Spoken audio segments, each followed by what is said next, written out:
നമസ്കാരം. ഇന്നൊരു 4 മണി പലഹാരം ഉണ്ടാക്കാം. കാണാൻ നല്ല ഭംഗിയും അതുപോലെ കഴിക്കാനും നല്ല ടേസ്റ്റാണ്. അതിനുവേണ്ടി 2 നേന്ത്രപ്പഴം എടുത്ത്, നേന്ത്രപ്പഴം അല്ലെങ്കിൽ ഏത്തപ്പഴം പൊളിച്ച് റൗണ്ടായി കട്ട് ചെയ്ത് വെച്ച് കൊടുത്ത് ഗ്യാസ് ഓൺ ചെയ്ത് 3 ടേബിൾ സ്പൂൺ റവയൊന്ന് വറുത്തെടുക്കാം.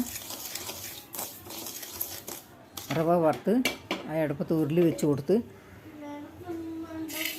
1 ടേബിൾ സ്പൂൺ നെയ്യ് ഒഴിച്ച് കൊടുത്ത് നൈസായി അരിഞ്ഞു വെച്ച പഴം ഇട്ട് കൊടുക്കുക.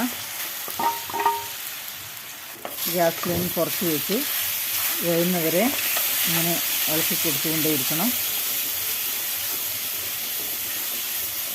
കുഴച്ചെടുക്കണം. കുഴഞ്ഞ് വന്നിട്ടുണ്ട്.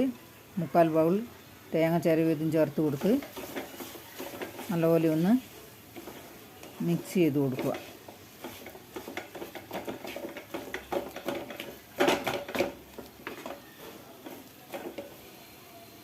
മിക്സ് ചെയ്ത് 3 ടേബിൾ സ്പൂൺ ശർക്കരപ്പാനി അരിച്ച് വെച്ചതാണ്. നല്ല കൊഴുത്തിട്ടാണുള്ളത്, അതുകൊണ്ട് തികച്ചു ഒഴിച്ചിട്ടില്ല.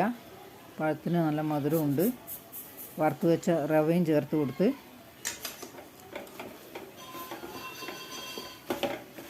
നല്ലപോലെ ഒന്ന് കുഴച്ചെടുക്കണം. കുറച്ച് ഏലക്കായ്പ്പൊടി ഇട്ട് കൊടുക്കുക. 1/4 ടീസ്പൂൺ. മാവ് കുഴക്കുന്ന പോലെ നല്ലപോലെ ഒന്ന് കുഴച്ചെടുക്കണം.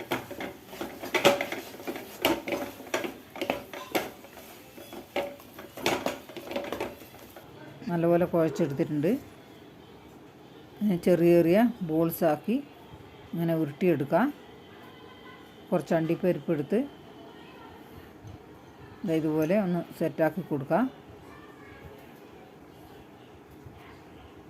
ഇനി ബാക്കിയുള്ളതും അതുപോലെ തന്നെ ഉരുട്ടിയെടുത്തിട്ടുണ്ട്.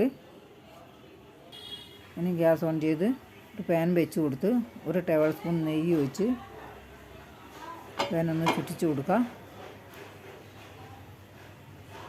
ഇനി എല്ലാ ബോൾസും ഇട്ട് കൊടുക്കുക. എന്നിട്ടൊന്ന് കറക്കി കൊടുക്കുക. ഇതുപോലെ ഒരു ബ്രൗൺ കളറാകുന്നവരെ ഇങ്ങനെ കറക്കി കൊടുക്കുക. 4 മണി പലഹാരം റെഡി ആയിട്ടുണ്ട്. എല്ലാവർക്കും ഇഷ്ടപ്പെട്ട ലൈക്ക്, ഷെയർ, കമൻറ്റ്, സബ്സ്ക്രൈബ് ചെയ്യണേ.